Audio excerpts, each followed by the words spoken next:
Hello mga Lutz, for today's video. Magluluto muna tayo ng tinola. Yan, syempre kumukuha muna tayo ng mga kagamitan. Yan, binilisan ko na nga rin kumilos para mabilis na rin akong matapos. Ayan, maghihiwa na rin pala ako dyan muna ng sibuyas. O diba? Diba ang bilis? O diba? Paghihiwa ko pa lang, binibilisan ko na. Yan, kailangan mabilis para mabilis din matapos. O di ba? Tumutunog-tunog pa. Siyempre magtatanghali na kailangan na natin mag-prepare ng pagkain. Ayan, kahit nagluluto na ako at naggagayat na ako ng uulamin namin for today's video mga Lutz. Ayan, sobrang bilis ko talaga ano dyan, alam mo talaga, totoo yun. O di ba? Ang bilis-bilis ko talagang kumilos. Grabe. Ang paghihiwa ko pa lang, tingnan nyo naman kung gaano ako kabilis. Sobrang bilis. Oh, diba? Pinipino pa yung mga ano. At napakarami ko palang nilagay na ano dyan. Na sili. Ano bang gagawin ko dito?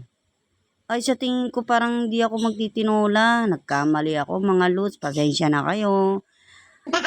Gagawin ko palang sabaw yan. Oh, syempre, sariling strategy na pagluluto ko yan. Sabaw nga pala yan. Kaya pala ang daming sili na pinino-pino. Pagka tinola, hindi naman ganon, di ba? Hindi naman hinihiwa-hiwa ng ganyang pino. Ayan, hiniwa ko na rin ng pino yung mga luya. Kasi nga dahil manok yan, malansa yan, kailangan natin ng luya. Ano ka ba? Walang luya, kulang ang tinola. Ay, hindi nga pala talaga tinola to. Ba naman, ang kulit mo naman. Sasabawan ko nga pala. Oo, ayan. Yung manok, huhugasan na natin siya. Inuhugasan ko na pala. Ako lang pala ang naghuhugas.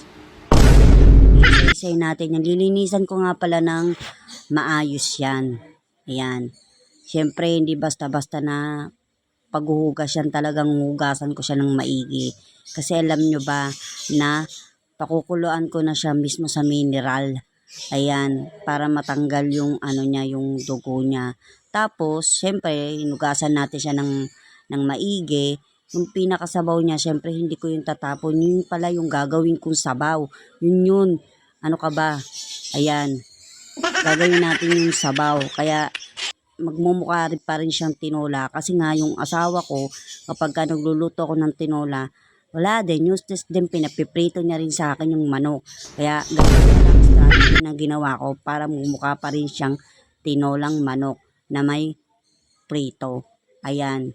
Nakikita nyo na lang, pero parang hindi niya yata makikita. Basta, i-prepare natin itong aking lulutuin. Ayan, nakikita nyo naman, napakabilis ko talagang kumilos. Sobrang bilis, nakakatuwa, at nakakainis.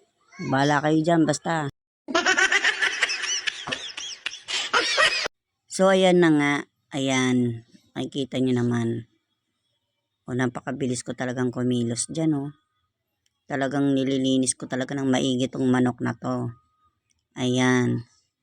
So, ayun na nga. Ang gagawin ko, ayan, parang medyo bumagal. Hugas muna ako ng kamay, syempre. Ma-dirty. O, di ba? Ayan, hugas muna ng kamay. Linis. Ayan. O, yun. So, nabudol ko kayo doon. Sorry naman, tao lang. Ayan, for today's video, bali nakikita nyo pala kung ano yung ginagawa ko sa manok. Ayan, iniisa-isa ko na nga siyang tinatanggal-tanggal dyan. Ayan. Tapos, ilulublob ko na nga dyan yung yung mga ingredients na mga ginayat-gayat, hiniwat-hiwak, pinino ko. Yan. Nakita nyo naman, ganyan lang pala. Tapos, lalagyan ko niya ng mga ingredients. Ayan. Paglalagay ko yung mga ingredients na yan dyan, para maglasa pa rin yan ng tinula. Ayan. Kita nyo naman mga Lutz. Tapos, ayan, kukuha naman ako dito ng ihahalo ko doon sa lulutuin kong prito. Ayan, kukuha naman akong fry. Tapos, ayan, ano ba tawag doon? Basta, kayo na mag-adjust. Ayan, pasensya na kayo dyan sa O, diba, napakabilis ko talagang kumilos. Yung mantika ko parang 1 taon na yatang ginagamit pa rin. O ayan, basta importante nakakaluto. Malayo naman siguro kami sa sakit dahil basta ewan ko, hindi ko alam. Ayan, piniprito ko na lang yan. Pagpasensyaan nyo na ako kasi sariling voice over ko to. Kung ano yung gusto kong sabihin, sasabihin ko. Ayan, kung nakita nyo naman, napakabilis ko talagang kumilos dyan. So ayan mga Lutz, thank you for watching.